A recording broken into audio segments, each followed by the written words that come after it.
Some memories don't fade with time. A dark child's bedroom at night.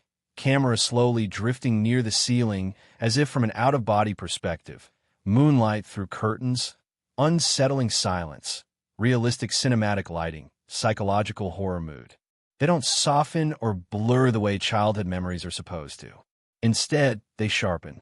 They wait quietly for years, decades even, until a storm rattles a window, or a house creaks at night, or the sound of bare feet on hardwood flashes through your mind like a knife.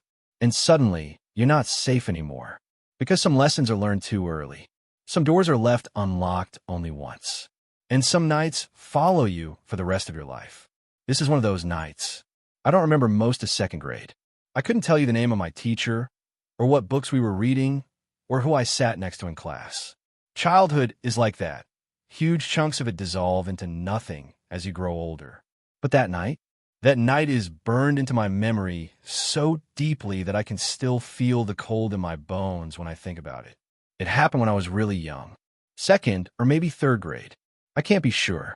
What I am sure about is that it was a school day, and it had been raining nonstop since morning. The kind of rain that turns streets into rivers and makes the sky look permanently gray. After school, my parents picked me up like normal.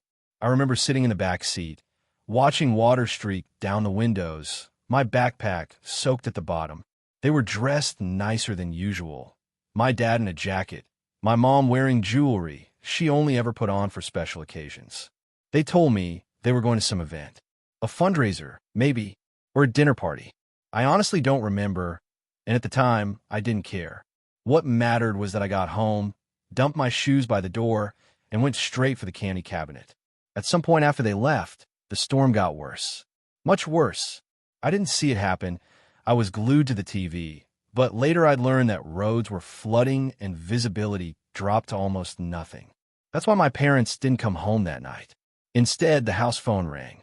I remember the sound vividly. That old-school ring that felt loud even when it wasn't.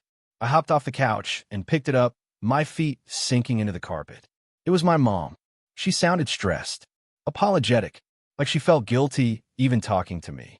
She explained that they weren't going to make it back, that driving home wasn't safe, that they were staying at a friend's place closer to the event. I remember saying, very confidently, that it was fine. I'm not even hungry, I told her. I'll be okay. Looking back, that sentence makes my stomach twist. She gave me a list before hanging up. Lock all the doors. Check the windows. Close the blinds. Leave at least one light on. Normal stuff. Stuff adults say without thinking too much about it. At that age, I didn't understand why she was making such a big deal out of it. I wasn't scared. If anything, I was excited. Unlimited candy. No bedtime. The whole house to myself. I promised I'd do everything she said. Then I hung up and completely forgot about it. I stayed downstairs in the living room, stretched out on the couch, watching TV until my eyes burned. I didn't have a TV in my room, no screens at all, so the living room felt like freedom. At some point, the sugar crash hit. Hard. I don't remember falling asleep. I just woke up. The TV screen was dark. That blue-black glow it goes into after hours of inactivity. I didn't know what time it was, but I knew it had been a while. At least a few hours. The first thing I noticed was the cold. It wasn't just a little chilly. It was wrong. The kind of cold that makes you instantly aware of your skin. Even at that age, I knew houses weren't supposed to get that cold that fast. I thought about curling back up and going back to sleep. Then I remembered the list. The guilt hit me like a punch. My mom trusted me. I didn't want to get in trouble. I didn't want to disappoint her. So I dragged myself off the couch. I went through the house methodically. Front door locked. Back door locked. Windows closed. Blinds down. Light on. Everything was exactly how it should have been, which didn't make any sense. The house still felt freezing. I even pressed my hand against a couple windows, checking for cracks. Nothing. Completely sealed. I convinced myself the heater must have gone out because of the storm. That explanation was enough for a tired kid. I headed upstairs to my room, ready to crawl into bed and forget about it. That's when I really heard the storm. The living room sat in the center of the house. No outside walls. No big windows. I hadn't realized just how bad it was. My bedroom had a large window facing the backyard. Rain slammed against the glass like it wanted in. Lightning flashed so often it felt like the sky was flickering. Thunder followed every time, loud enough to rattle the walls. I wasn't scared of storms back then, but I was worried a tree might fall on the house. That thought stuck in my head as I lay there, staring at the ceiling, trying to sleep. Then I heard something else. Creaking. Not random. Not constant. Every so often like wood shifting under weight. The entire floor was carpeted. That sound shouldn't have existed. At first, I told myself it was the storm. Wind. Trees. Old house noises. But it didn't fit. I'd grown up in that house. I knew the sounds it made. This wasn't one of them. The creaking kept happening. I couldn't take it anymore. I sat up in bed and scanned my room. Lightning flashed. Everything looked normal. But my eyes locked onto the closet. It was the only wooden thing in the room. The light faded. I stayed perfectly still. A minute passed. Another flash of lightning lit up the room. The closet door was open. Just a crack. I knew. It had been closed before. Something had opened it. There was someone in my room. I didn't scream. I didn't think. I got out of bed as quietly as I could and walked to the door. That short walk felt endless. I closed my bedroom door behind me and went straight downstairs. I crawled under the dining room table. And then I started crying. I was alone. Someone was in my house. My parents weren't coming back. I don't know how long I stayed there. Long enough for my body to go numb. Then I heard footsteps on the stairs. They weren't normal. They sounded chaotic, uneven, like something bouncing and stumbling its way down. They were coming closer, right toward the dining room. I held my breath. From under the table, I saw feet enter my line of sight. Bare feet, dirty, wet, muddy. The legs were yellowish, covered in cuts like they'd been dragged through thorns. They looked wrong, almost diseased.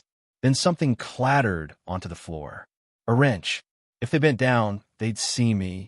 They didn't. They just stood there, long enough for me to accept that I was about to die. Then they walked away.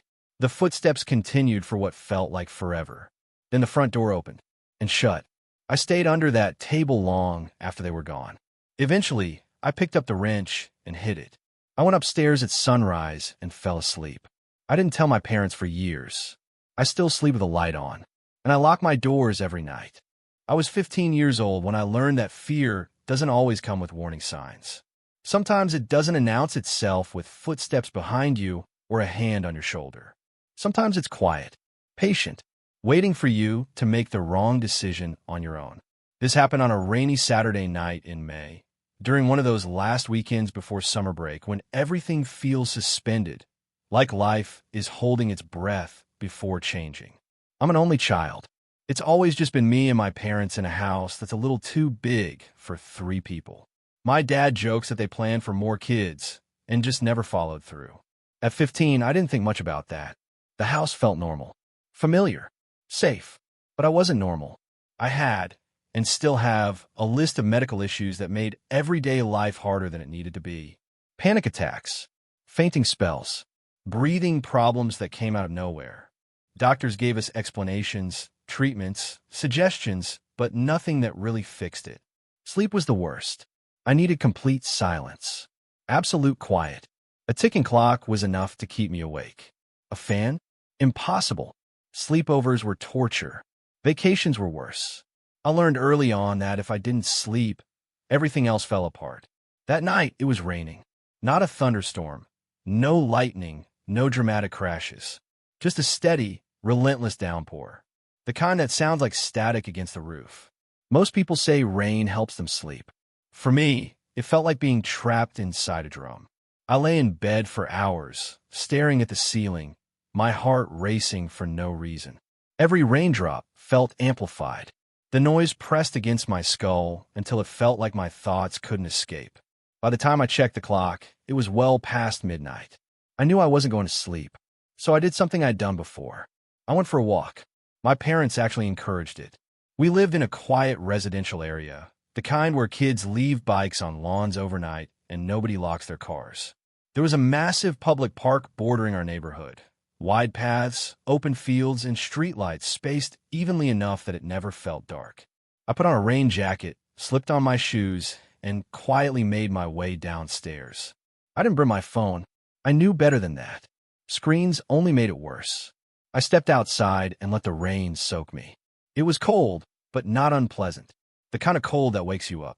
The streetlights reflected off the wet pavement, stretching light into long golden streaks. The park was beautiful in the rain. Trees swayed gently. Leaves shimmered under the lights. The world felt empty in a way that calmed me. I walked aimlessly for about 20 minutes, letting my thoughts slow down, my breathing steady. Eventually, I felt it, that heavy tiredness settling into my muscles. Relief washed over me. I turned around and started heading home. That's when I saw it. Something dark lay across the road near the edge of the park. At first, I thought it was trash. Maybe a fallen branch. A garbage bag dragged there by the rain. But it didn't move. As I got closer, the shape became clearer. It was a person, lying face down in the middle of the street. My stomach dropped. There was no logical reason for someone to be lying there, motionless, in the rain at that hour. The only explanation that made sense was the worst one. They'd been hit by a car. My instinct screamed at me to turn around, to go home, to pretend I hadn't seen anything. But that's not how I was raised. If someone needed help, you helped them. I slowed my steps, every nerve ending buzzing. The closer I got, the more details I could make out. Black pants, dark plaid shirt, soaked through. Definitely a man. As I approached the street, I felt the cold hit me in a way that hadn't happened before. 1 second, the rain felt normal. The next, it felt like ice water running down my spine. I stepped onto the road. Then I heard it. A sound behind me. A screech. Not a scream. Not quite a howl. Like an animal in pain, but wrong. Twisted. Off key. My heart slammed into my ribs as I spun around. The sound had come from deeper inside the park beyond the trees. I scanned the darkness, my breath shallow. Nothing. No movement. No explanation. The sound faded, leaving only the rain. I told myself it was an animal. It had to be. I turned back toward the road. The man was no longer lying down.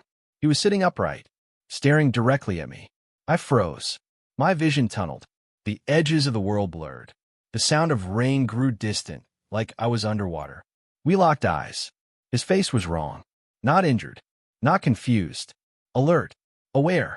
Then he stood up and smiled. It was wide. Unnatural. Like his face didn't quite know how to do it properly. In his hand, I saw metal. A knife. Before my brain caught up, he sprinted toward me. "I'll kill you," he screamed. Something in me snapped. I turned and ran. The grass was slick. My feet slid with every step. Panic flooded my veins, pushing my body past exhaustion. I didn't run toward my house. I ran toward the trees. The park.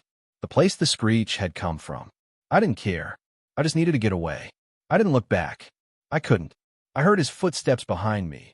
Heavy, fast, splashing through puddles. Branches whipped against my arms as I plunged into the woods. My lungs burned. My legs screamed. The world narrowed to one thought. Don't stop.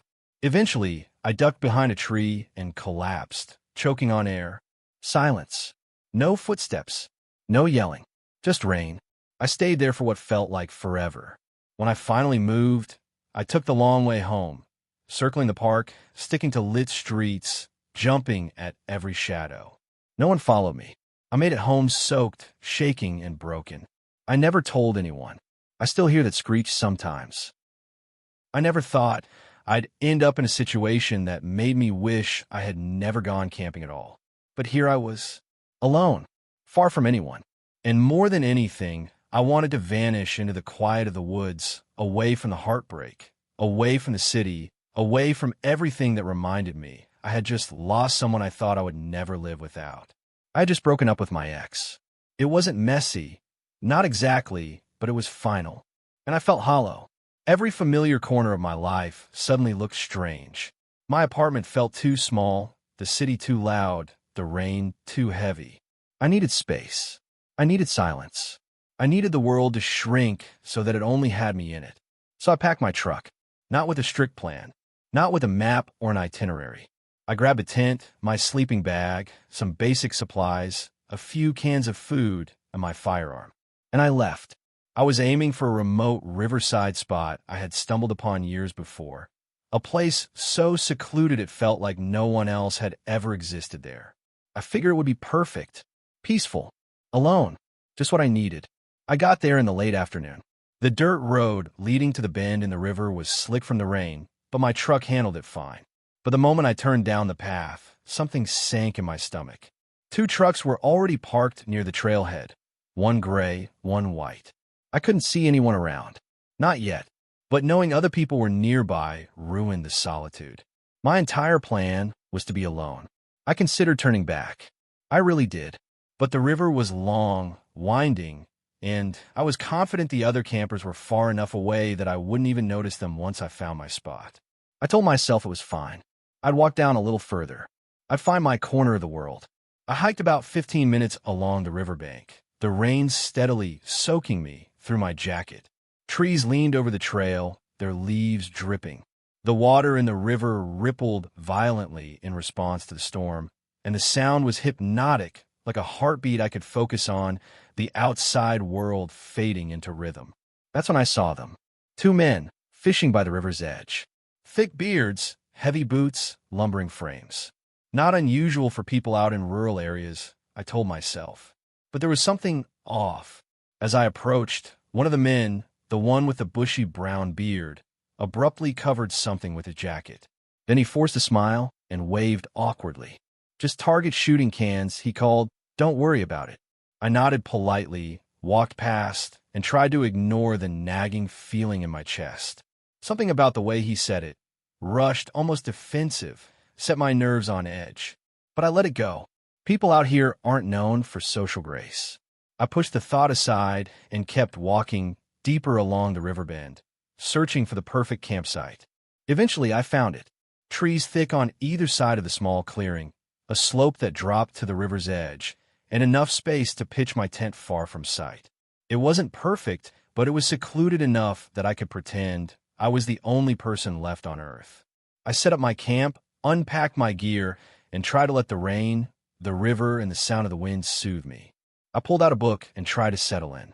The storm outside made the world feel muffled, calm, distant. For a moment, it was perfect. Then I saw him. Across the river, a figure stood alone. At first, I thought it was a trick of the light, the rain distorting shapes. But no, my stomach turned. It was the man from earlier, the one with the bushy beard. He had left his friend behind. And now, he was staring at me. He waved. I hesitated. I shouldn't acknowledge him. But I waved back. Hey, he yelled. What's your name? For some reason, I answered. Anisha. I shouted across the river. He nodded, then reached inside his jacket and pulled something out. At first, I thought it was a phone. Then I realized it was a disposable camera. He raised it, pointed it at me, and clicked. I froze. A photo. From across the river. Of me. Alone. In the rain. Then he turned and walked back upstream like nothing happened.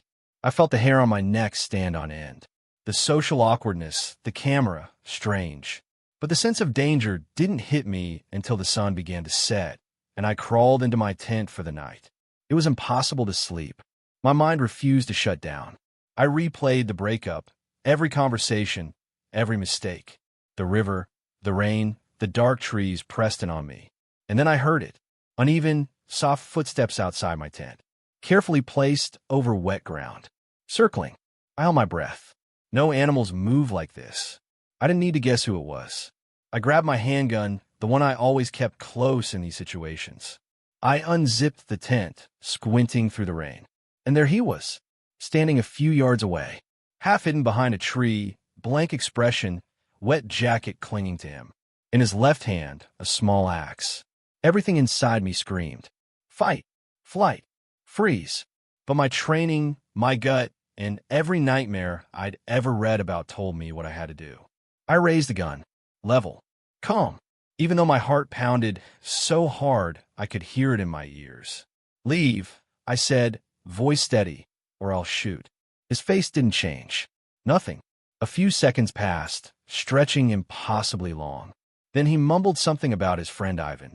Something about how he had been discouraged from coming, but he had to take care of him. I don't know why he mentioned his friend, or what that meant, but I didn't wait to find out. I fired a shot straight into the trees above his head. He stumbled, confused. not expecting me to act. I leveled the gun again. Stern. Commanding. Last chance. Drop the axe. He did. Relief washed over me, but I wasn't safe yet. I told him to remove his shoes, so he would have trouble following me. I scanned him, checking for other weapons. None. I forced him to pick up my gear from the ground, everything I would need to escape safely, tossing it in open view. Once I was sure he had nothing else, I sent him walking in the opposite direction, and then I moved. Through the blackness of the forest, rain soaking me, river to my left, unknown man somewhere behind me. I ran. I stumbled over roots, slipped in mud, tore my jacket on branches. But I didn't stop. Every step was survival. Every breath counted.